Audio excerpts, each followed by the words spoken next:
Hello and welcome friend, রোস্ট্যাগ blog চ্যানেলে আপনাদের সবাইকে স্বাগত। আমি সুদীপ। আপনারা দেখছেন আজকে সিকিম ট্যুর। সিকিম, সাউথ সিকিমে আমরা যে ট্যুর করেছি তার ভিডিও আপনাদের সামনে তুলে ধরেছি। আপনারা দেখবেন, আপনারা যদি যান সাউথ সিকিমে তাহলে কিভাবে যাবেন, কত কী খরচা হবে, কোথায় থাকবেন, কি খাবেন, কোথায় ঘুরবেন, কিভাবে ঘুরবেন, অল টোটাল ডিটেলস আমি ভিডিও পার্ট করে ছেড়েছি। আপনারা না দেখে থাকলে আই বাটনে গিয়ে দেখে নেবেন। হ্যালো বন্ধুরা, আজকে আমরা যাচ্ছি নামচি আর রাবাংলো এইসব ঘুরবো। তো এখন গাড়ির জন্য ওয়েট করছি। তো এইখানে আমাদের গাড়ি আসবে, গাড়ি করে বুদ্ধ মন্দির, শিবজিকা মন্দির এইসবই দেখবো। তো আপনারা সঙ্গে থাকুন, দেখতে থাকবেন। আর আজকে যে ভিডিওটা দেখাচ্ছি সেটা হচ্ছে সাউথ সিকিমে নামচিতে আর রাবাংলাতে ঘুরতে গেছি। তার সেখানে যা দৃশ্য আছে, সেখানে বুদ্ধ পার্ক, সেখানের শিবজির মন্দির, এগুলো আমি দেখাবো ভিডিওতে। তা আপনারা দেখতে থাকুন। যদি ভালো লাগে তাহলে লাইক করবেন, চ্যানেলে নতুন হলে চ্যানেলটাকে সাবস্ক্রাইব করবেন। তো যাওয়ার পথে আমাদের গাড়ি করে যেতে হয়েছে, গাড়ি রিজার্ভ করে যেতে হয়েছে। গাড়িটি রিজার্ভ করেছি আমরা টিমিটি ফ্যাক্টরির সামনে থেকে। সেখান থেকে আমাদের সাউথ সিকিমের রাবাংলা আর নামচি এই দুটো জায়গা ঘোরাবে। দুটো জায়গায় ঘুরিয়ে আমরা যা যা দেখবো সেটা হচ্ছে দালাই লামার মূর্তি, বুদ্ধ পার্ক আর চারধাম মানে শিবজির 108 ফুট মূর্তি, সেটা দেখব। তো যাওয়ার পথে আমাদের রাস্তা এক পাশে পাহাড় আর এক পাশে খাই, মাঝখান দিয়ে রাস্তা। এই রাস্তাতে, এই ভয়াবহ রাস্তা দিয়ে আমাদের যেতে হয়েছে। ভয়াবহ হলে অবশ্যই সুন্দর হবে, এটাও আপনারা জানেন। তো প্রকৃতির অসাধারণ দৃশ্য আমরা এই রাস্তা দিয়ে যেতে যেতে দেখেছি। এক পাশে পাহাড় আর এক পাশে খাই, আর পাহাড়টি পুরো মেঘে ঢাকা। তো দারুণ অসাম ভিউজ।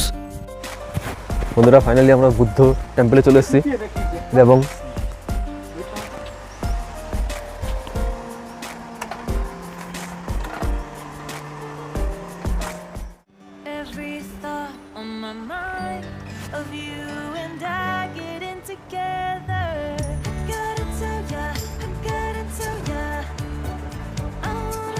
বন্ধুরা, বুদ্ধ পার্কে আসলে এটা দেখবেন 50 টাকা টিকিট।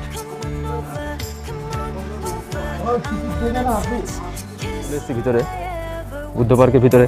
তো এখান থেকে শুরু করছি আপনাদের দেখানো। দেখুন কত সুন্দর সাজিয়ে রেখেছে ভিতরে সব জিনিসপত্র।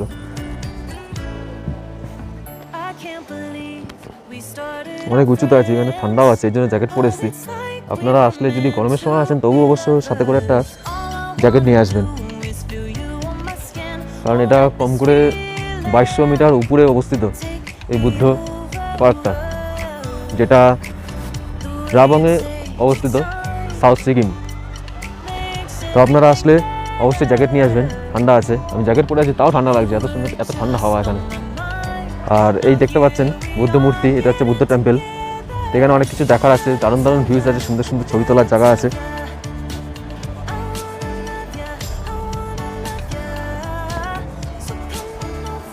দারুণ সুন্দর পরিবেশ। এখানে থাকার হোটেলও আছে, আপনারা চাইলে এখানে থাকতে পারবেন এসে।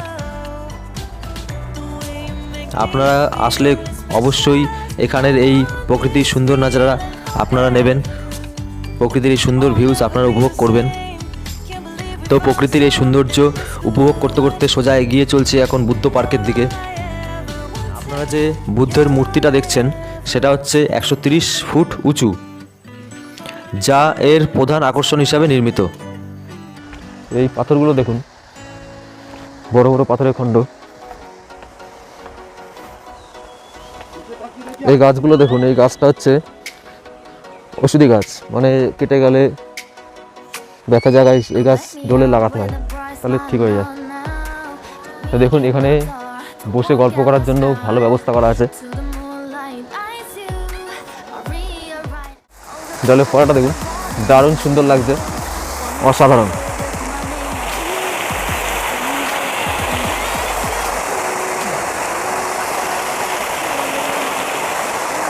মূর্তিটি 60 টন কপার দিয়ে, মানে 60 টন তামা দিয়ে নির্মাণ করা হয়েছে। মূর্তিটি 25শে মার্চ 2013 সালে 14তম দালাই লামা দ্বারা পবিত্র করা হয়েছিল।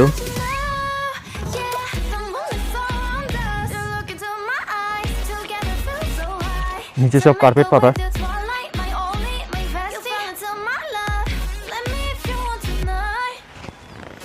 তো মন্দিরের চারদিকটা ঘুরিয়ে দেখাবো আমি। পুরো মন্দিরটাকে এইভাবে সাজানো হয়েছে।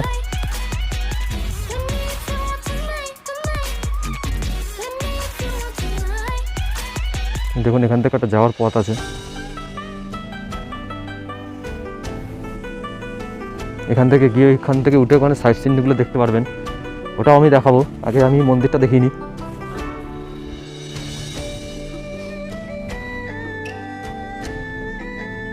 দারুণ সুন্দর জায়গা বন্ধুরা, ভীষণ ভালো লাগছে। পিছনে দেখুন কত সুন্দর পাহাড়ের মধ্যে কুয়াশা ঢেকে রয়েছে, এটা অবশ্য দেখতে পাচ্ছেন। খুবই সুন্দর লাগছে জায়গাটা। দেখুন পুরো চারিদিকে মেঘে আচ্ছন্ন, পাহাড়ের উপরে মেঘে ঢাকা। এত সুন্দর নাজারা আপনারা যদি সাউথ সিকিমে আসেন তাহলে এখানে দেখতে পারবেন।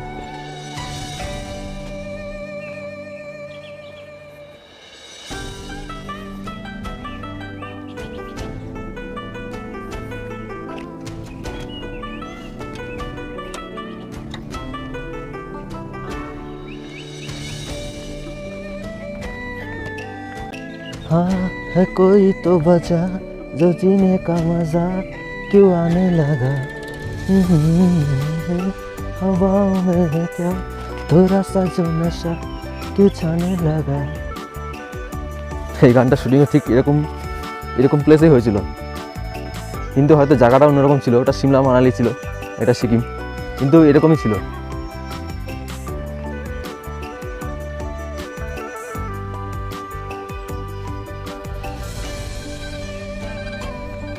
ये इश्क हाय बैठे बिठाए जन्नत दिखाए हाँ ओ रामा। বাহ, এদিকেও কিছু আছে, সেগুলো দেখাচ্ছি। এদিকে বুদ্ধের মন্দির আছে, মানে মূর্তি আছে, ছোট ছোট মূর্তি আছে, তো দেখুন। আর এই মূর্তির নিচে যে বুদ্ধ মন্দিরটি রয়েছে, সেই মন্দিরের ভিতরে রয়েছে একটি বৌদ্ধ সংঘাত, একটি ধ্যান কেন্দ্র এবং একটি সর্পিল গ্যালারি সহ একটি জাদুঘর রয়েছে। তো আপনারা যদি এখানে আসেন, রা বাংলাতে আসেন, এই বুদ্ধ পার্কটি অবশ্যই ঘুরে যাবেন। এই বুদ্ধ পার্কের আশেপাশে চারিদিকে বুদ্ধ পার্কের মন্দিরের ভিতরে এবং মূর্তিটা অবশ্যই দেখে যাবেন।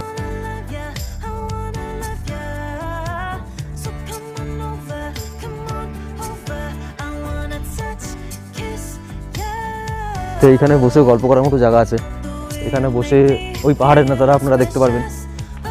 তো দেখতে পাচ্ছেন এখানে কথাটাও ইকো হচ্ছে, মানে এত সুন্দরভাবে এখানে সিস্টেমটা করেছে, আপনার কথাটা আপনি ইকোভাবে শুনতে পারবেন। তো বন্ধুরা, এই জায়গাটা দেখার পরে কেমন লাগলো একটু কমেন্ট করে জানাবেন। আর পার্কের অবশ্যই চারিপাশটা ঘুরবেন, আশেপাশে অনেক দেখার মতো জিনিস আছে, পিছন দিকে দুপাশে সব জায়গা আপনারা ঘুরবেন, ঘুরে ঘুরে দেখবেন।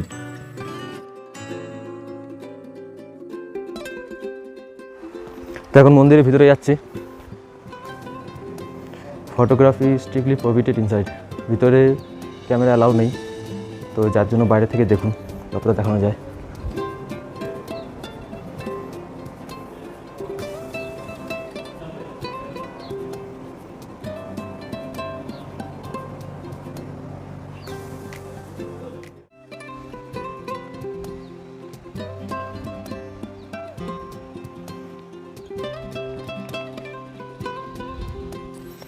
তো বন্ধুরা, বুদ্ধর পার্ক এখানেই শেষ করলাম।